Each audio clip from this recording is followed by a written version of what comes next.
Hello, everyone. It's good to be back with you again. This is Keith Pegues with Lumina Strategy, and we're back here for another episode of Woofin with LUMI. And as you know, we pick topics that are of current interest to people that you might enjoy having us kick around a bit with subject matter experts. And today we're here with Kevin Mitchell of the Professional Pricing Society, and we're gonna have a conversation around an article, a recent article in Fortune, the 3 common pricing blunders companies make during periods of high inflation. And I think that would be the situation we're in right now. And so we're gonna spend a little time talking about that. But before we do, I'd love for you to meet Kevin Mitchell. Thank you very much, Keith. And I definitely appreciate the opportunity to talk with you today. We've known each other for a little while, and it's great to reconnect with you. But as Keith mentioned, my name is Kevin Mitchell. I'm president of Professional Pricing Society, and our organization is the professional member organization for revenue management, sales enablement, and pricing professionals worldwide.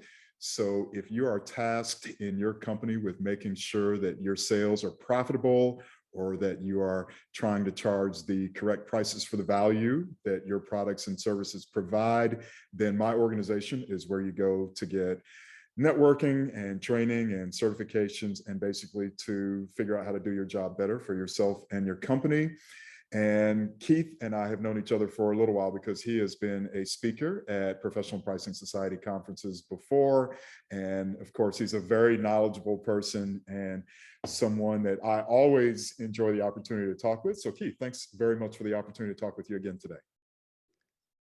So as you can see, we've got the right subject matter expert here to woof it up with today as we talk about the common pricing blunders that organizations or leaders make during times of high inflation. So, as I was taking a look at that article in Fortune, Kevin, one of the things that really struck me was, how leaders are responding to the pressures, the many pressures that are facing them today. And I found it to be pretty striking. I guess some of us are sitting in the middle of it now. But what was your take on the environment that leaders find themselves in right now?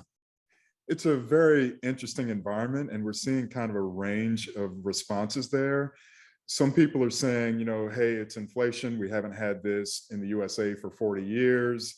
If inflation is 7%, then, we're going to aim for a 7% increase to kind of stay where we are.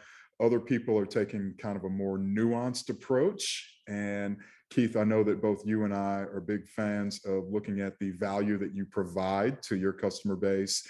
And so for some, it's a good opportunity to reassess where you are in your marketplace with relation to your customers, to your competitors, to supply chain issues, or everything else that's going on in your marketplace. So we have seen a variety of responses there, but basically inflationary times mean that your old school way of thinking might not be ideal anymore, because things, as we know in the past couple of years here with the pandemic, with supply chain issues, with business challenges, with business models changing, and now with inflation, we've had quite a bit of change in the past couple of years, which requires a lot of new ways of thinking. So yeah, it's interesting to see the approaches that people are taking now. Yeah, one of the things that came to mind for me was I was thinking about, some of the responses that we heard from our clients at the beginning of the pandemic. And so it feels similar, but for very different reasons, right? Because at the beginning of the pandemic, I think people really were concerned about, business continuation, right? And continuing to keep the revenue coming in. They weren't thinking very much about increasing prices, but they were trying to figure out how to prevent dropping prices, right? It was really interesting. And so I was reminded of one of our clients that we worked with at that time. I think they were thinking about, how to hold on, not lose ground. And actually we did some work with them to help them understand that even during the time of the pandemic, they were able to raise prices.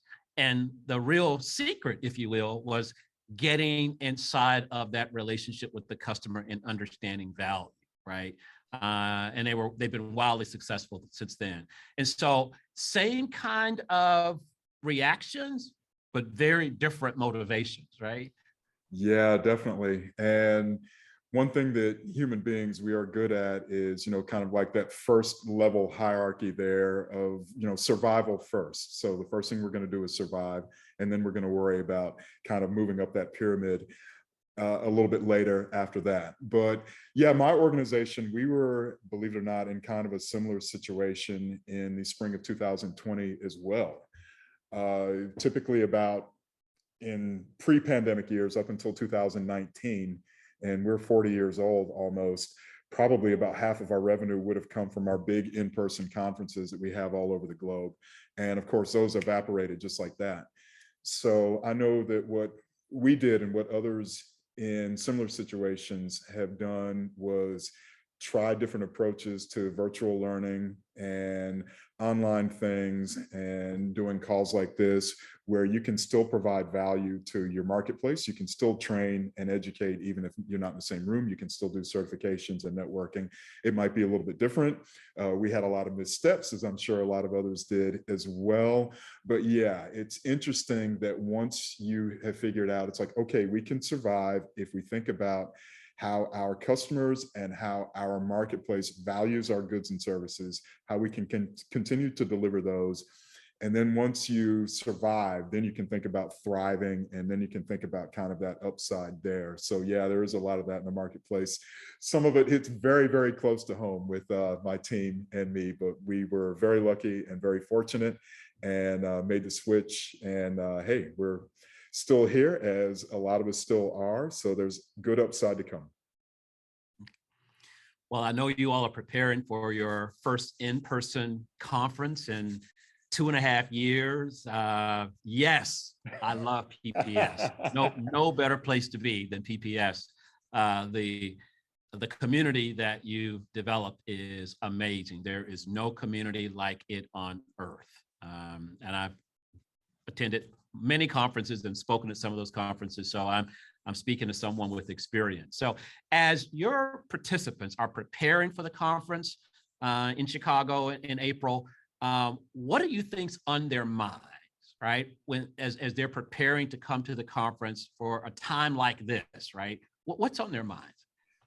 That's a very interesting question, because a lot of the pricing and revenue management professionals that I've spoken with, I remember doing a quick informal poll, and I was like, okay, let me know if your jobs have gotten easier or more simplistic in the past couple of years. And tumbleweeds were all around, and there was nothing but crickets. And basically, if you ask people in our little part of the business world, has your job gotten more complex with all of the changes that we've had for the past couple of years? And it's a unanimous round of applause there. So in addition to inflationary environments coming for the first time in North America in decades, in addition to the supply chain issues that we've had, in addition to our sales teams being remote, in addition to a lot of our companies looking at omni-channel approaches, getting more into e-commerce depending on their industry, and looking at things outside of the quote normal unquote way of doing business, we have a market with pricing and revenue management professionals, people interested in value, where things have changed so much that everything is almost brand new. So a lot of professional pricing society members across the globe really are in functions now where what we did back then will not get us where we want to go now and in the future. So we've got a lot of curveballs and a lot of changes coming our way. So some of the challenges we've already talked a little bit about. And one in particular is, for example, if you're a heavy goods manufacturer, you've had input costs that have gone crazy as far as steel and oil and copper and things like that. But also you've had supply chain issues with shipping disruptions in some cases, and basically some, let's say, unusual patterns in your normal flow of goods. And believe it or not, this is like the typical definition of allegedly the Chinese word, the Mandarin word for crisis and opportunity is the same symbol or something like that. That is both a crisis and an opportunity, because I've talked to a lot of people who have had supply chain issues, and they say, you know what? This is half blessing and half curse, because this is allowing me to say to some of my high maintenance, unprofitable customers, hey, you can step in line, or I've got supply chain issues, I've got limited inventories, we just can't meet your product needs right now. And so basically all of these challenges still present opportunities. And so PPS members are looking at relying on the basics, the things that we've learned: macroeconomics, microeconomics, supply and demand, your value proposition, your positioning in the marketplace, your customer relation, where you are on a competitive map, and so on and so forth. But also looking at all of these great new inputs that are coming from all sides, with inflationary concerns, with new business models, with basically in a lot of cases B2B and B2C and B2G kind of converging and all looking like each other in a lot of ways. So there's a lot more instant information. We're still doubling the amount of worldwide data every 12 to 18 to 24 months. So data analysis, staying current, and adjusting to all these things are just some of the things that our folks are going to be looking to educate on, to learn more about, to benchmark with others, to network on, to get trained on, and basically to see what is going on and to see where they can kind of get some help in order to adjust to our quote new normal, end quote. So yeah, there's a lot going on right now. Yeah, there is a lot going on right now, more than ever before. And it's a pretty True. exciting time to be in pricing revenue management. I mean, the CEOs and the C-suite are looking to that part of the organization for guidance and support, and, you know, and earnings and stock price, right? If they're public, depends on it, right? So never been a more exciting time to be a part of this environment. So one of the things that I was thinking about, I wonder if I could get you to share your perspective. So it's been really interesting, and you referenced this earlier, you know, many salespeople, you know, sellers have not been able to actually meet with customers in person for a while. That's just starting up again. And so the conversations have changed. So certainly the mode of conversation has changed and the channels have changed.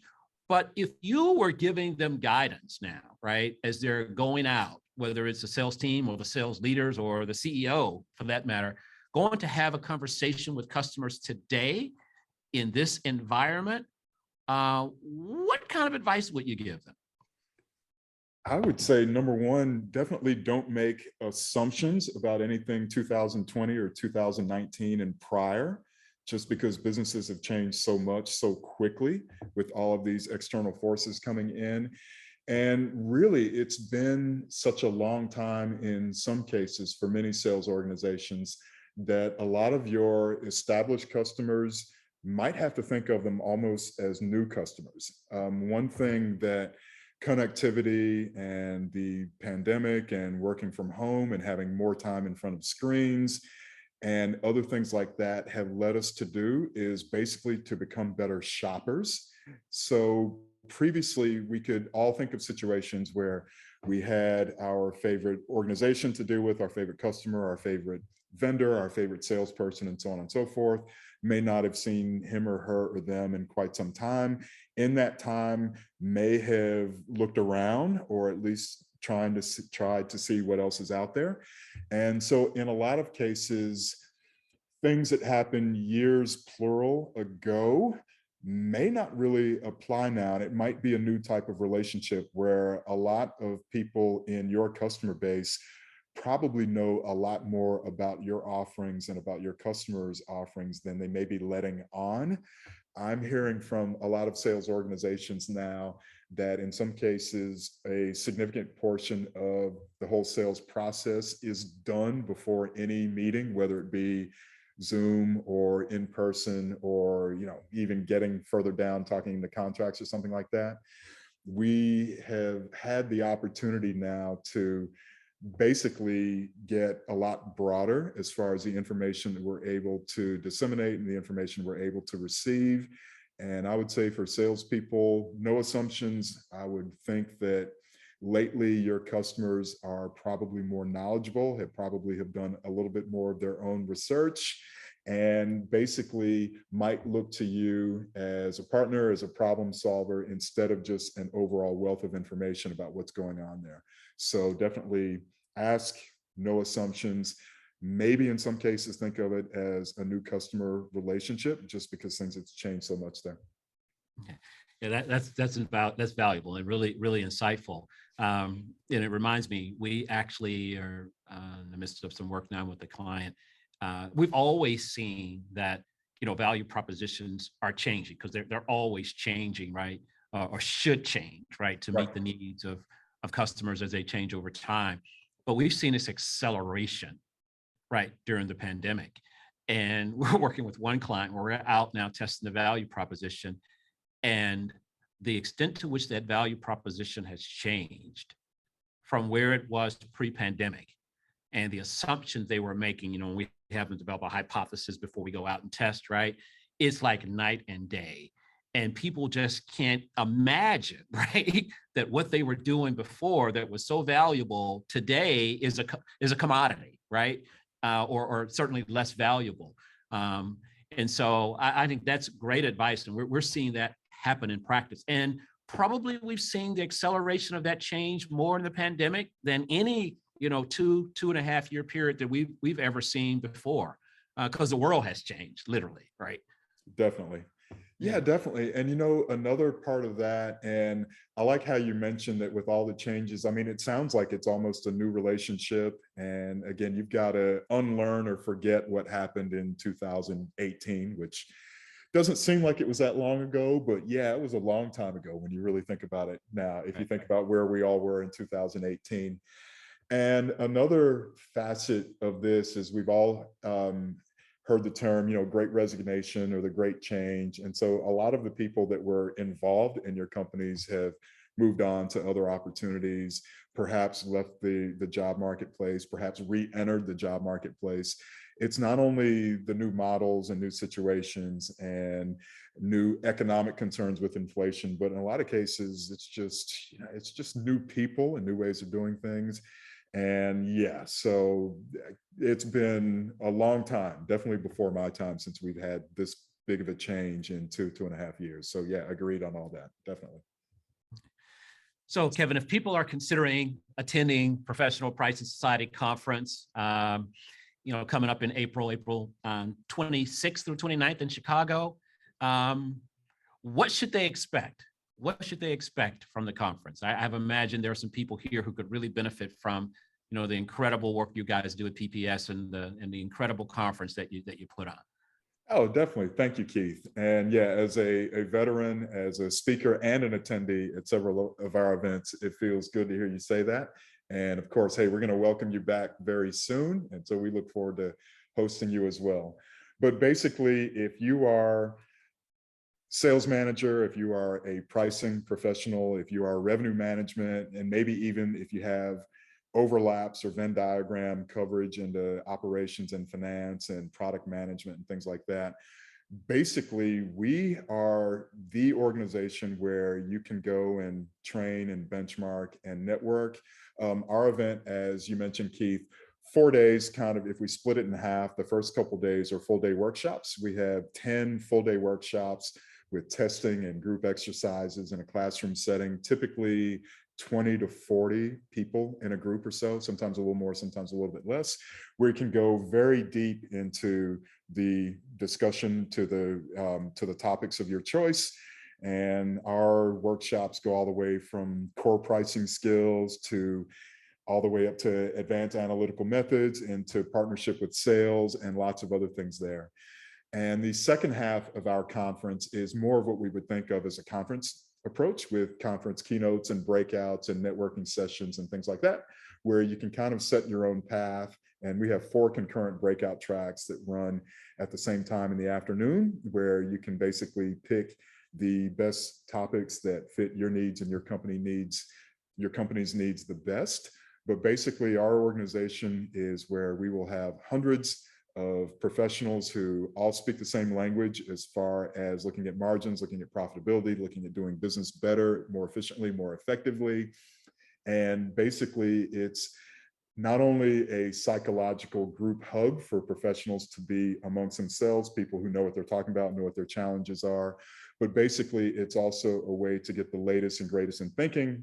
We've got lots of topics about all the changes that we've been talking about today, what to do when inflation hits, what to do when your raw materials, goods prices go crazy, what to do if you're having supply chain issues, what to do if your customers are changing and their business models are changing, and so forth. So we've got 50 speakers over our 4 days, lots of topics, a great way for you to basically reconnect, to get out there, to get a little face-to-face networking and benchmarking and training, in addition to the online training that we've been doing for the couple of years.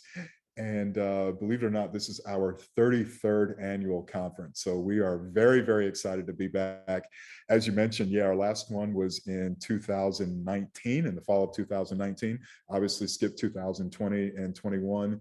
So we're just happy to be back. We're going to have a great, informative, educational, and maybe 10% fun time in Chicago. And of course, you can reach out to me or check pricingsociety.com, our company's website, for more information. And Keith, we are very much looking forward to seeing you again soon. I know it's been a while since we've seen each other, so I'm looking forward to seeing you as well. Yeah, thank you, Kevin. Yeah, the conference I know is going to be great. It's very educational, as Kevin mentioned. You're going to learn a lot. You're going to be with a lot of other, practitioners and peers, right?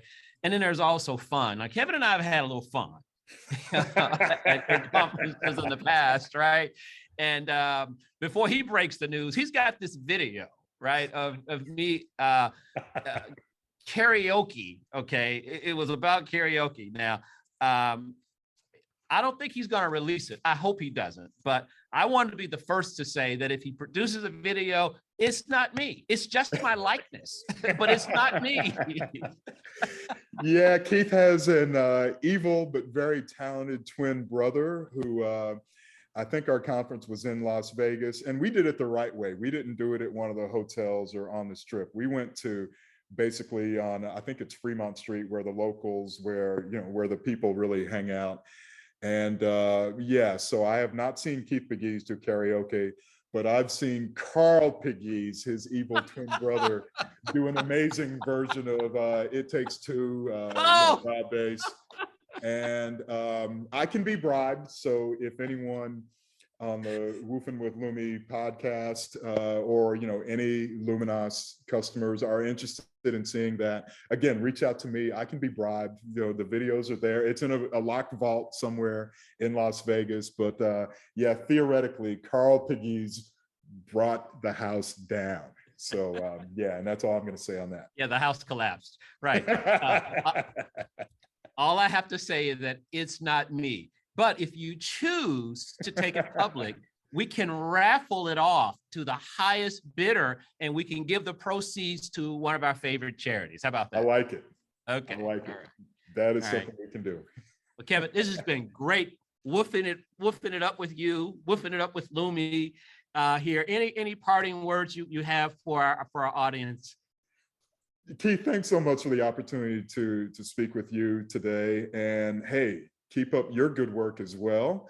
I think it's about time for another book, if I'm not mistaken. So I'm just saying, maybe it's about time for another great book. And the work that you're doing there around Carolina and elsewhere, thank you for your partnership. Thanks for the opportunity to talk with you today. And if anyone has questions about my organization, you can certainly reach out to me. Look for pricingsociety.com. And hey, thanks a lot, and look forward to talking with and seeing everybody again very soon. But thanks for the opportunity today. Okay, well, thank you, Kevin. Thank you for woofing it up with LUMI today.